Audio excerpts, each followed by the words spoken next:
ಬೇಕೇ ಬೇಕು ನ್ಯಾಯ ಬೇಕು, ಬೇಕೇ ಬೇಕು ನ್ಯಾಯ ಬೇಕು. We want Justice. ಎಲ್ಲಿವರೆಗೆ ಹೋರಾಟ? ಎಲ್ಲಿವರೆಗೆ ಹೋರಾಟ? ಅಜ್ಜಗೆ ನೀವು ಉಪನ್ಯಾಸಕರೇ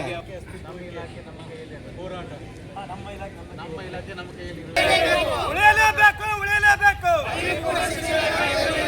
ಉಳಿಯಲೇಬೇಕು,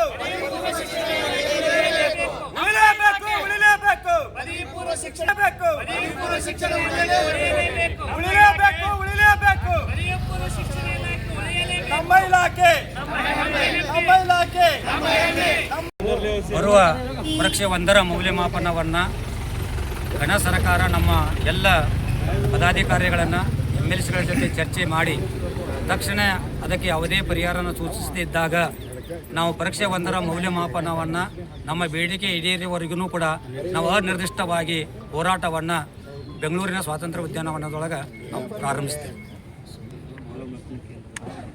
ಪದವಿ ಪೂರ್ವ ಶಿಕ್ಷಣ ಇಲಾಖೆಯನ್ನು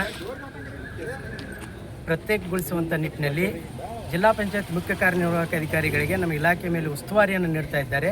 ಇದು ನಮ್ಮ ಅಸ್ಮಿತೆಗೆ ಧಕ್ಕೆ ಆಗುತ್ತೆ ಮತ್ತು ಸ್ವತಂತ್ರವಾಗಿ ನಾವು ಕಾರ್ಯನಿರ್ವಹಣೆಯನ್ನು ಮಾಡ್ಲಿಕ್ಕೆ ನಮಗೆ ತೊಂದರೆ ಆಗ್ತದೆ. ಆ ನಿಟ್ಟಿನಲ್ಲಿ ಆ ನಿರ್ಧಾರವನ್ನು ಸರ್ಕಾರ ಹಿಂಪಡಿಕೊಳ್ಬೇಕು ಮತ್ತು NCERT ಮಾದರಿಯಲ್ಲಿ 45 ವಿದ್ಯಾರ್ಥಿಗಳಿಗೆ ಒಬ್ಬ ಶಿಕ್ಷಕನ್ನು ಹಾಗೆ ಈಗಿರುವಂಥ 320 ಚೇಂಜ್ ಮಾಡಿ NCERT ಮಾದರಿಯನ್ನು ತರಬೇಕು.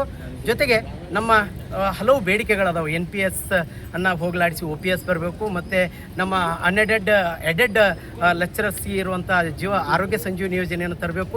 ಈ ರೀತಿಯಾಗಿ ಹಲವಾರು ಯೋಜನೆ ಇಟ್ಕೊಂಡು ನಾವು ಹೋರಾಟವನ್ನು ಮಾಡಿದ್ದೇವೆ. ಈ ಹೋರಾಟಕ್ಕೆ ಸ್ಪಂದಿಸದೇ ಇದ್ದರೆ ಮುಂಬರುವಂಥ ಈ ಪರೀಕ್ಷೆ 1ರ